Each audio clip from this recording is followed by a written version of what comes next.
you know, after I buried over 22 kids, and I just said, I can't do this no more. I just can't do this no more. And I don't want to do this no more. I didn't say I didn't want to work with young people, but I don't want to do this.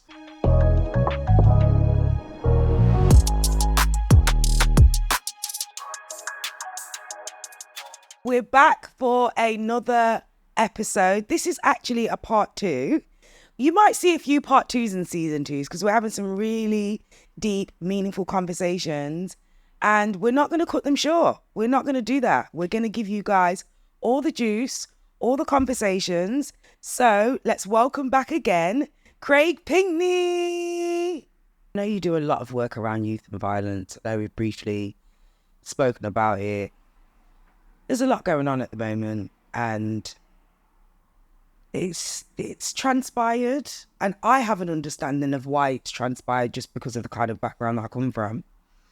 But for the audience that probably don't understand, why do you think a lot of young people at the moment are killing each other? Mm-hmm. Like, do you think it's a systematic thing? Do you think that's contributed to it? Like, what elements have contributed as to why the young people are in the state they are today? And I Because think it's not just black boys. Yeah, it's all boys. It's all boys. It's all boys. And I think that is the question of the day. I think if we knew the ultimate answer, we would have the ultimate solution. So the way in which I talk about serious violence as it relates to children and young people, I get people to consider what all of the factors are, and I say that they're all multifaceted and not all nuanced. You know, so we can talk about mental health, we can talk about poverty, we can talk about the impact of gentrification in communities. You know, we can talk about trauma and adverse childhood experiences. We can talk about dysfunctional families. We can talk about abuse, domestic violence. You know, we can talk about the standard decline that I mentioned earlier on, where, you know, the standard of youth work isn't what it was anymore. We can talk about the impact of the cuts in youth and community services, and the closures of youth centres around the country. We can talk about the funding of the police that got withdrawn. We can talk about the interventions that the police used to do in schools and in colleges where they used to have a non-uniform officer working. We can talk about the removal of connections and Sure Start and the EMA and all of those different things. So when you actually look at all of these multifaceted reasons, which I call social factors, you can start to understand why maybe we're in the situation and scenario that we're in. Because if there isn't a systematic response that reflects all of those things that I've just mentioned, what you're going to have is a pool of situations that unfold because things haven't been dealt with. So if we're talking about, as we mentioned earlier on, I said that all children, I believe, require therapy. Yeah. So we've gone through a recession and all of the closures of the youth and community centres. You may remember post-2013, there was a spike in knife crime. Yeah. And then we had this issue around children going missing, if you remember the times, and all over Facebook, kids going missing. We didn't know what it was. And then the National Crime Agency said something called county lines, and kids are being exploited. Then there was an issue around girls and gangs, if you remember. Then we had the impact of Prevent, which meant that a lot of the funding that was focused predominantly on Islam and Muslims and then far-right extremism went on the rise. And then we had, you know, loads of issues around homophobia, and you had loads of situations around people being attacked from particular backgrounds, and identity became an issue. And I guess what I'm trying to explain here is that even when you look at some of the historical context, one of the things we haven't considered is about the mental health of children and young people. This is just one element. So now we're into 2024 and beyond, and we're asking these questions about, well, how do we help these young people and why they're becoming so violent? We ain't even considered their mental health yet. And then what solution? Because if they're not getting counselling, they're not getting therapy, how are they supposed to manage? Then you've got to throw in COVID. Yeah. We've never had this lockdown before, not in my generation. I don't know about you. My generation. But to be isolated, to be told you're on home, like, what has that done to people's mental health? That made me an introvert, and I'm an extrovert, and this is me, so I can't imagine how it must be for some young person who doesn't really talk or express himself anyway to then be sitting in the house. And I feel also it's affected communication 100%. badly. 100%. And I'm trying to teach a lot of young people now to, like, communicate with me, talk to me if you can't make it, or you think about all of the other avenues and situations where young people are looking for identity and to be heard and to be seen, and how individuals may exploit those particular things. And, you know, what we've seen is that more and more children are becoming almost nihilistic in the way in which they perceive the world, that in order for them to survive, it has to be done through chaos and anarchy. Yeah. It's those things that we're not paying attention to. And I said this the other day, that even if we were to open up all of the youth centres back again, it's not going to solve the problem, because we're still not dealing with this. No. We need to be thinking about, how do we engage the mental? How do we start supporting young people to get them to reflect that, you know, killing yourself or putting yourself in environments where you're going to be killed, or believing in this narrative that the only way you're going to survive if you're carrying a weapon or you're living this particular lifestyle. And we have to understand as well that a lot of this stuff is coming from mass corporations too, through the films, the games, the music. Let's not be ignorant to the fact of, even if we're talking about things like drill music, as that's the scapegoat of the time. Scapegoat at the moment. You know, just look at any of the number one artists that you can think of that are streaming most, that are going number one. Who owns the record label? What do those individuals look like? So I talk about exploitation at all levels. So we can't have this situation where we're saying young people are becoming violent because of the films and the games that they watch, but then we don't look at who are the individuals that's pushing this negative and violent culture that sells. Of course it does, but pushing it on the same young people that we're just talking about, with the lack of resources and all of these different things. And these young people are the recipients of all of this type of stuff. And then when they behave a particular type of way, we blame them for the reason why society is the problem that it is. And all I'm saying here is, just for those that are just watching, is we're breaking down the levels of accountability. So of course, this is not saying, you know, young people, you know, they should be free from, you know, from whatever. But what it is definitely about, okay, let's look at this in stages. Because for every, you know, festival that we see that people are buying tickets to go to, on all of these big parties that these big stations are allowing people to go to, what music are they pushing? What's selling? And then who are the people that are receiving, you know, finance from it? Of course, the artist. But then the ripple effect of the messages and the narratives that are then pushed into the community, we have to then work with those children and young people. So if young people are believing in this narrative that in order for me to defend myself, in order for me to ensure that I have honor, in order for me to get respect, is that I need to take it from people, and that then becomes the narrative, that then becomes a self-fulfilling prophecy amongst other young people, and everybody behaves like that, and I need to protect myself by getting one of those zombie and those Rambo knives.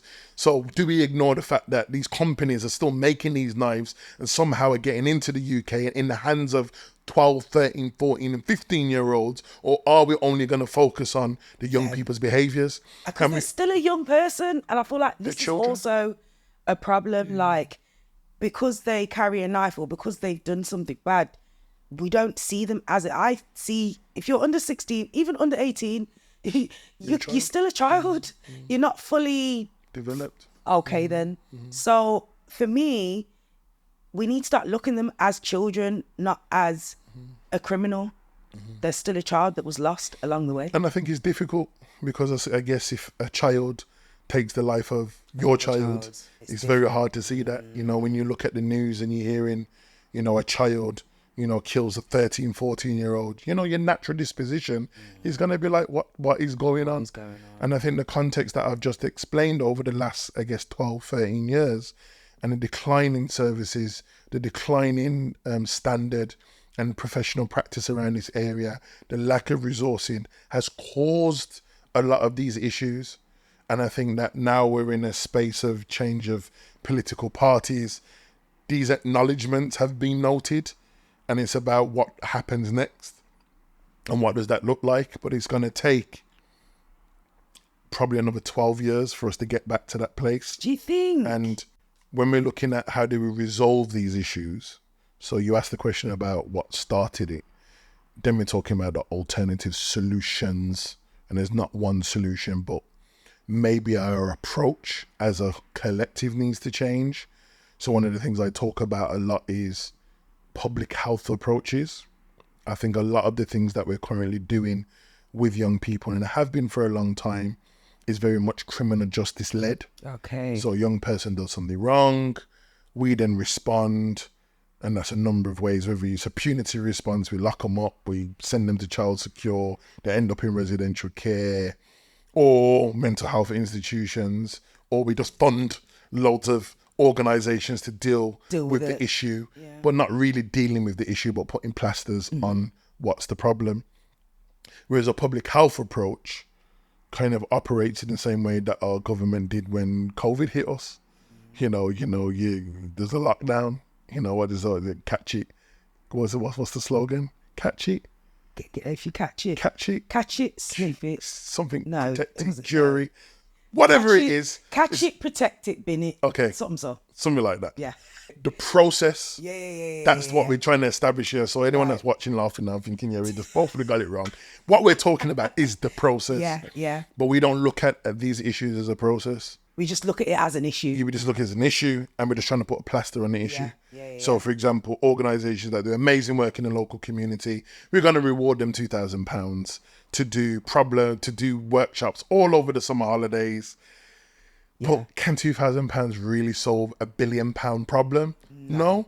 Yes, brilliant work will take place because you're dealing with workers that are giving their hearts and they're giving absolutely everything about them to work with these children and young people.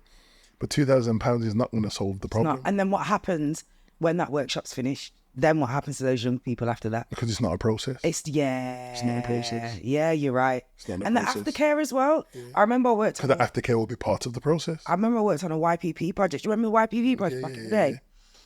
And I worked for a company, and back then they were paying like £500 per form that you got for a young person. Yeah. I must have made a company about 100 bags in 6 months. Yeah. Could not believe it. Yeah. But there wasn't a process. And I'm trying to say to them, but so what are we going to do after we've got them a job? Like, what are we going to do? Because I'm process-led naturally. Yeah. You can't come and tell me go to the shop. No. When we go to the shop, what time we're going to the shop, what we're getting in the shop, I need to know a process. And we had to kind of the project finished quite early or something along those lines. Yeah. And that particular company just wanted to get the program started, whatever. But I'm like, well, what about the young people that I've spoken to, I've got relations with that I know need help? I need to sort this person out of the job. I need to help this person out of the job. You can't just end a program or just do 2 weeks training and that's it. What happens after that? And it's almost kind of like open up a can of worms and then closing it back again. See you later, go and get on with it. Yeah. So I think working for different organisations, especially in my 20s, and seeing the funding and seeing how they move and seeing how they operate, it's a bit nuts still. I'm not gonna lie. It's a bit crazy. And not everybody's there for the best interest of the young person. Not everybody has that process. Not everybody wants to get into the headline. And also some people don't have the means to. Some people are firefighting because they know they need to do something that's right for that young person. But that's why I go back to my point about there's a standard decline. I'm a JNC qualified youth worker. I went to university for 4 years for a reason. A lot of people that have entered into this space now, and this is not what to them, but there's, we have to understand that, post 2012, I call it the door was open for practitioners that had lived experience. I used the word wounded healer earlier on. Yeah. So, everybody now started their CICs and their charities because the government at that time thought that they were the best individuals to work with these types of children and young people. And 11 years later now, we're asking these questions. Why doesn't it seem to be that much of an impact with these individuals? One of the reasons is because a lot of those individuals that came in on the back of lived experience is they came with one story, a story about their past, that they believed that one story was going to transform children and young people. And to an extent, of course, it would have been beneficial for loads of young people, especially young people that have come from certain backgrounds. Problem is, however, is we're talking about, as we said in the beginning, a technological era where young people don't know how to communicate. They believe social media and influence culture and all of these things that are going on. And then we're talking about the neurodiverse needs that these young people have. So you've got a young person that may be autistic, or a young person that's got ADHD, or a bit of both. And then you've got an individual that's coming to them talking about what they did in 1994 when there was a bad man, and now that they want you to change your life. It's in a time frame where it doesn't really make any sense. So what's happened is a lot of those types of individuals have become part of the fibre of what is called youth work. But the fibre of youth work and the understanding of youth work and what youth work was is not what it is now. And I think we're at that point now where people are now looking at, well, where are the qualified youth workers now? Where are the JNC qualified youth workers now? And now they're asking us what's important. And we're saying, well, things like professional practice, understanding professional boundaries, understanding, you're not a savior, understanding self-exploration of who you are. We talk about emotional intelligence and being able to read the room and read your community. We're talking about how do we enable a child or young person to get from A to Z, not just using one tool just called mentoring. There's hundreds of tools to engage children and young people. We talk about evidence-based practice, about how do you data collect to understand impact of the work that you're ultimately doing. And I think the problem is because those types of individuals were left in the youth centres when post 2013. It's those workers now that have been looked upon and saying, you know what, I think the government saying maybe we made a bad mistake because you guys understand your craft, your profession, you understand what is required. And I think that for those that are thinking, no, I've been, lived experience and I don't have any qualifications, I'm not saying people have to go back to university. But it's important. But what I am saying is that people need to go through a process of what I call academic rigor. Yeah. So they still have to have a level of knowledge that enables them to understand young people and to understand that young people, that we function on a person-centered approach and understand those intersections that I mentioned earlier on in the conversation.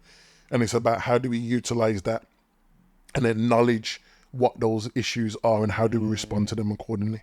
And when you talk about a personal centered approach, it's kind of like that thing of like every individual is different. Yeah, we're unique. And what we're doing is we're grouping groups together. Yeah. And assuming that everything's going to work. Them together. It happens, and we know this is coming from higher up, which they should be accountable for.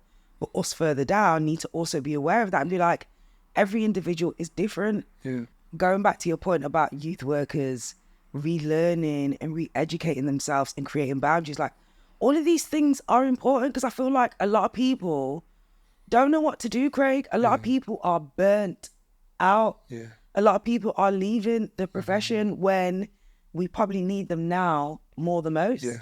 How do you create boundaries when it comes to working with vulnerable young people, especially if you're an empath? I know we kind of briefly spoke about it. Yeah, and I think it is about, and again, this is we talked about, so, your first year of youth work, you learn about professional boundaries and the switch off points and switch off moments.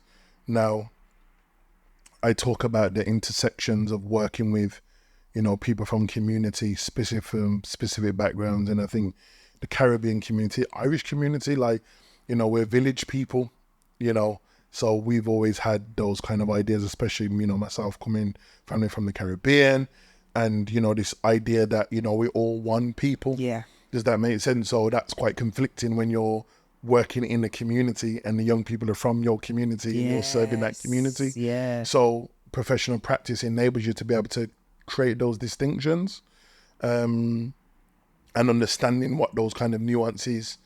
And I think one of the things that I think is important that we do, I think even before we get to that point, is self-exploration. We need to put the mirror in front of ourselves a little bit more. I think that we have a passion to want to help, to want to do certain things, but we don't look at ourselves in the mirror first to say, but why? Yeah, but why?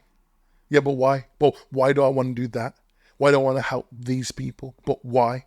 And I think the more and more you start to develop your understandings of your whys and your triggers, your motivations, the inception of why you're trying to do what you do, it gives you a little bit more clarity, because that clarity should bring you to a particular point of acknowledging, like I acknowledge, that I can't save every young person that I work with, but I believe in planting seeds. Oh, talk about So if I can it, plant Craig. seeds, if I can plant You're halfway seeds, there. You're halfway there, you know. I don't have an expectation that whilst we're working, that It's that gonna fruit's going to change. bear. Yes. But I know that when I'm on the block or I'm in the supermarket, and then a young person runs up to me and says, "Yo, you remember me?" Yes. And I'm like, yes. "Nah, I don't remember you." And then they start talking, Yeah. and then what happens is the memory bank It comes starts through to. and it's like, Now I I bet remember, you yeah, did. you was the kid that used to climb on the top of the building and go on with yourself. Now this is what you're doing with your life now, with your family, and you're doing your thing. So that's what I think is missing. The workers of today versus the workers of yesterday. You asked me about young people of today versus the young people of yesterday. And I'm saying the workers of today versus the workers of yesterday are also very different. Yeah. Because when I learned youth work, it was about being radical. When I learned about youth work, it was about political change. Yeah. When I learned about youth work, it was about how do you fight the systems of oppression. When I learned youth work, it was about what those radical youth work looked like. My teachers were radicals. So when you think of the professionals that are out there, if you was to talk about politics or talk about anything that we deem in the society as unhinged, how do they articulate that away from their personal story? And these are the things that I think are missing, and that's why I go back to, and part of my work is about how do I bring back the standard. So that's why the work that we do at Solve, one of our objectives is training and development to enable professionals to understand and respond to issues to do with violence and harm and conflict in all forms. And then if we can arrive at a particular place through the journey, I prefer the word journey as opposed to training, at the end of that journey, you then should have some questions for yourself. Yeah. Not for what you want to do next, is for yourself. It starts to then question your why. So now when you're out in the field, you're doing what is called reflexivity as opposed to reflective work.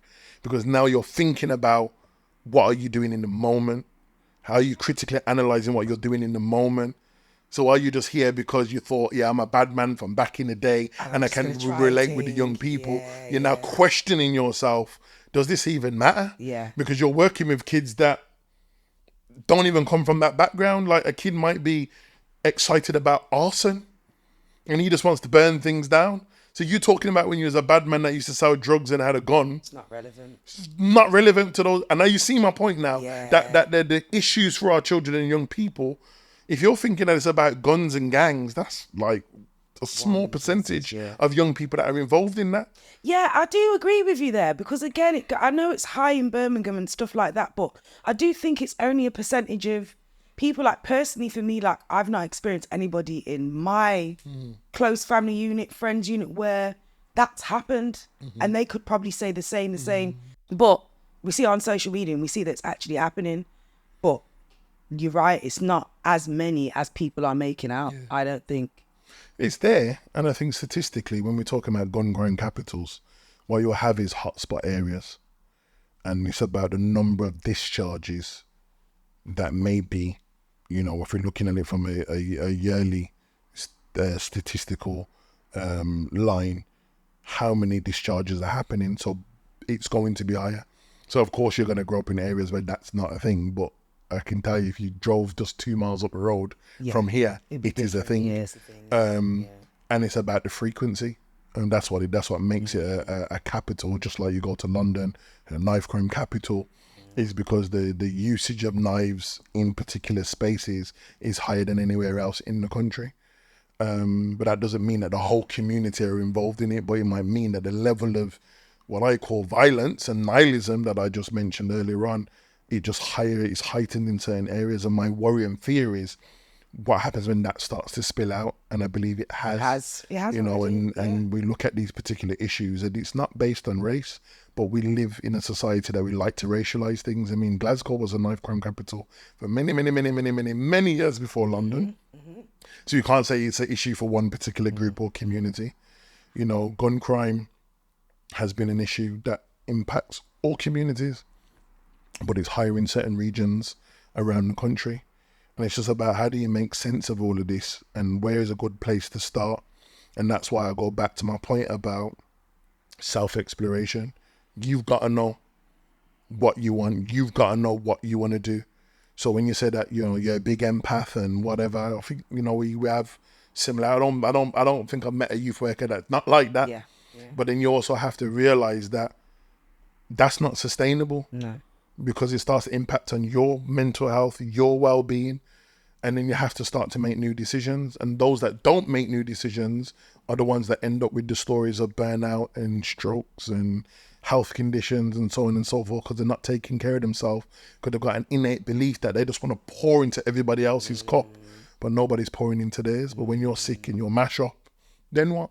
Yeah. And those are the things that become important. So for me, you know, after I buried over 22 kids, 22, wow. and I think it was the last murder case that I went to, and I remember almost fainting outside Birmingham Crown Court, and I just said, I can't do this no more. I just can't do this no more. And I don't want to do this no more. I didn't say I didn't want to work with young people, but I don't want to do this no more, because the feeling was one that I felt like I couldn't explain to people at that particular time. Was it more like an angry feeling or disappointment? Like, what kind of feeling was it? It was a number of feelings. Okay. You know, I got to think that, you know, these guys were mid-20s, worked with them from when they were like 12, 13 years old. Like, what's gone wrong? Like, what's happened? You know, we can say, you know what, but I remember them being in all of the sessions. They got the education. We even put our hands in our pocket and got them extra food, but we still couldn't stop what was happening. And that's my point about saviour complexes. Yeah, you know, it's about understanding that those factors that we can't fight all. We can't fight all battles, but it's about, do you understand the battle that you're fighting? So for me, going into the academic space was, one, a bit of respite, but two, enabled me to be in a space where not only I could better understand what was going on, but how do I put myself in spaces and environments that will enable me to be able to utilize power in a different way. So when I talk about my role as a consultant, I don't think I would have had that level of power and influence if I just was a regular youth worker in a youth centre. Right. So sometimes we have to use the same energy and passion, and we just have to go into a different space. I'm not saying everyone needs to do that in order to make change, because there's different lanes for so many different things that need to be occupied. But at least I know that if young people are being screened a particular type of way in this particular region, I can say that I can hold people accountable if they're doing something wrong. And it's about, you know, you've got to choose what battle that you want to fight. And I think you have to sometimes, you know, be, you know, selfless and think about yourself and your well-being, because, you know, you've got so much energy and passion. You've got to put it in the right place where you really want to make change for these young people. And sometimes you have to say to young people, listen, I might have to leave the nest in order for me to come back and do whatever. So that's why I left the area, and I went to Montfort in Leicester, and I went to all of these different places to understand the information. And now when I come back, when I speak now, I speak with authority, and people listen, and people have to listen in certain environments, because I've been put in a place where people are saying, we're taking this particular advice. So some of us have to go on that journey. So my love for young people hasn't relinquished. My passion for working with young people hasn't relinquished. But I'm just not working on the block no more. Right. I'm just not that worker no more. And we have to also be okay with that. Because some of us believe and think that, you know, no, you don't have to. You don't have to. It's utilizing your power and influence in a different way. And I always believe that if you're an individual that is leveling up, what we should be doing is passing a baton on to the ones that are coming up. And that's one big thing that most people that are around me know, that one of the biggest things that I do is I try to pass that information. That's why I call myself the street academic, because I'm always teaching people in any way, shape or form. If I can see you and I can give you a gem, use that gem to start something for yourself, and then collaborate and let's build together, because that's what it's about. Important, because especially with, like, if you talk about our parents' generation and stuff, that communication wasn't always there to be able to pass something down. Do you get what I mean? I got all the recipes though. I got all the recipes, like food cook, nice. You're looking me never have some chicken. You have to come round. Yeah. So you just started that. You just started me off now. You're not going to want some food. But yeah, there is a level of importance of passing that information down to the next generation or the next person that can then go and do that for 10 years and then level up. I think that's so important. what changes have you seen in those individuals that you have passed down that information to? Many changes. I think because I always get asked to talk about the doom and the gloom when I'm talking about serious youth violence, not often people ask me about the success stories. There's loads of success stories. Tell me about them, Craig. Loads of young people I know that have gone to university and they're working for themselves.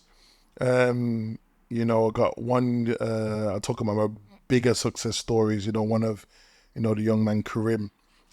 He was one of the young people from the youth centre, and actually my PhD started from the gang that I was working around at that particular time. And he was one of the founding members of this particular gang, and now he's one of our full-time youth workers. Amazing. One of our other young people from the same group. He now does this massive movement. You may see him in Birmingham City Centre. Rudy called Rock Up. Yeah, big up Rock Up.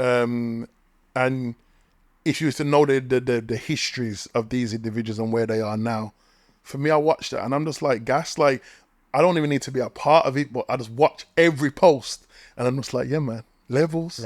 You get what I'm saying? Because it is about how do we cascade those messages. And then you've got, the other youth workers that, support. And I've got loads of kind of like friends that have, lived a certain life and changed. And one of my good friends and part of our youth team in Seoul, Fidel Thompson, got a big charity called Breaking Barriers, doing some amazing things.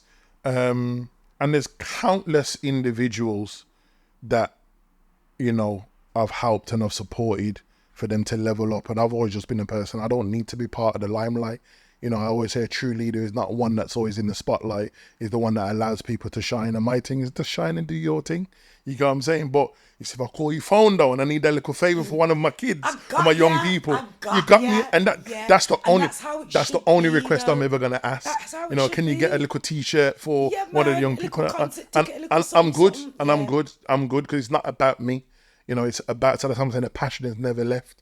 But being in a situation now where I feel like I can leave the stage, and I feel like that should be the youth worker's dream, that you're gonna leave the stage and leave the legacy of people saying, I'm nice, I've got this now.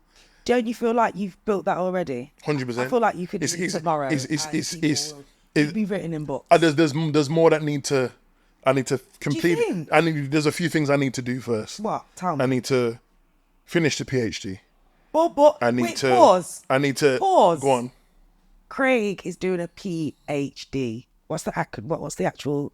It's a Doctor of Philosophy. Doctor of Philosophy. Yeah. Do the book on the back of the PhD. Yeah. And then I want to do an autobiography. And then I think after that, then I can say, go on and do your thing. Yeah, because you've got enough information there. You've got the company obviously set up and the staff members all in place to do what they need to do. You've also got the housing as well, haven't you? Yeah. How's that going? Amazing. So we have 2 children's homes in Brum, Birmingham. Currently we've got 6 young people in the home, and that's just going from strength to strength. Amazing staff team. And I guess one of the biggest things that I wanted for the children's homes is I just believe in excellence. I think everybody that's around me knows, I don't ever do anything mediocre. No. It's always 10. 10. And I want our teams to be efficient, so one of the things that I always said is that I want to create memories. So we've took our kids to the Caribbean, we've took our kids to different parts of Europe and get them to think about where do you want to go. Young person says Cayman Islands, young person says Spain, wherever it is. It's about creating memories so that they go through a process with us, a journey with us, that at the end of it, hopefully when they return back home, they're like, you know what? I love those parts of my life, because these children have never been, some of them have never had the opportunity to be children. Yeah. But you're also creating, not only are you creating memories, you're creating a mindset and you're creating a lifestyle. Yeah. Do you get what I mean? Like, there's so much mandem that I know that ain't got on a plane. Do you get what I mean? Or don't even have a passport. And there's power in being able to travel somewhere and see the world from a different lens. And that's why I go back to the earlier point when I was talking about celebrating people, because I'm so comfortable in being on my ones. I always tell myself 3 to 4 months, you should want to go and explore somewhere else in the world. That should just be a standard. That's one of the things I teach to my friends. I always say, where are you going next? And what I'm saying is, okay, so when's your next trip booked? I don't care where it is, but where are you going next? Because it's also teaching us to not just also be comfortable with oneself, but also be comfortable in exploring the world, because it's such a big place. And I say that to young people all the time, like, listen, the world's big. I travel, and I've traveled to so many different countries. That's what enables me to be me and have the essence of clarity with certain things, is because I love new opportunities, and I always want to go to new places, and that's what it's ultimately about. It is. I never forget when I went to Dubai for my 21st birthday. My friend just called me on a random one. I got tickets, £350, 10 days, all inclusive, bougie hotel. Like, that hotel's probably like £1,000, £2,000 now. And just walking out and opening a room up to a beach was just like, at 21, I was like, okay, this is what I need to be doing in 6 months. This is what I need to be doing, traveling. This is the respite that I need. And since then, I've been on so many solo trips. You've been solo traveling before? No, most of my trips are solo, because I travel a lot with work anyway. I'm comfortable in I've been like that since I was young. You see me, you never see me with loads of people. No. I've always been either with myself, or you'll probably catch me with 2 or 3 people max, and that's normally my squad. And we're all travelers anyway, so you know. And because I travel so much with work anyway, I was in DC a couple of months ago. I passed through the Caribbean. I just come back from America again. You know, no doubt I'll be somewhere next month. Yeah. So I'm used to kind of being in my own space, and then when I then accompany somebody or with the fam or whatever, then that's all good. And I think, you know, it's traveling so important. And when I say traveling, it doesn't necessarily have to be out the country, but just out of your environment. Just out of your environment. Out of your environment. Because as I said, the key thing is clarity. And sometimes you just need a little bit of respite. And, you know, again, we're talking from a privileged perspective. We are. You know, because not everybody has the opportunity. You've said that to me now. It's made me realise how privileged I am. I actually am. It's a privilege that I've had to work for, admittedly, but I'm still a privileged. But we shouldn't feel guilty for it though as well. Because I think that's also a danger as well. That, you know, when we get to certain places, and I've definitely been in that space where you get to a certain place and you, in a very weird way, start to feel guilty. Yeah. Because not everybody that you would have thought was going to be with you is with you. But you done the hard work. You know, from when you didn't snake no one, you didn't disrespect no one, you didn't badmind no one, you didn't steal or take anything from anyone, and you worked hard to get to what you got. You should be proud and you should be happy for it, man. And I think that's something that I'm learning now to pat myself on the back.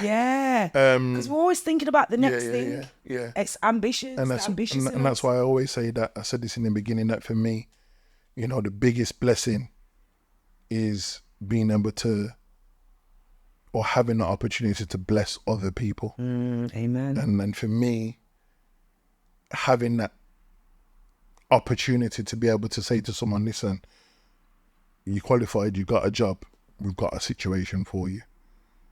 And that's a very powerful space to be in. To be able to be blessed and bless others. Because that's what we all should be striving to do. The world would be a much better place if we all give a little. Do you know what I mean? Take a little, give a little, take a little. Craig, I could have you here for like 3 hours, to be honest. Do you know what I mean? I feel like we didn't even get to cover absolutely everything. Thank you so much for joining me today. This has been such a powerful conversation. It's been a low-key therapy session for me as well, Craig. I wanted to ask you one final question. Like, what is the most beautiful thing about working in this industry? What's the biggest positive, highlighted thing for you when it comes to working in this industry? Seeing fruits of my labour evolve and develop. You know, I've always said I've never done this work for any accolade or any kind of big reward. But it's nice when your community comes and says, you know what, you think that you're the most inspirational person. And over the last 3 years, I keep getting the same award in different things. So clearly that says that people look at me as a place of inspiration, an individual that inspires. And then that means that what I said I set out to do, I'm living in that purpose. Yeah. Where can everybody find you? Where can people access your services? So I think everyone's on the social media thing right now. I think So they should be. if you just type my name, Craig Pinkney, Yeah. on Instagram, you will find me. On internet, you can get me on www.craigpinkney.com.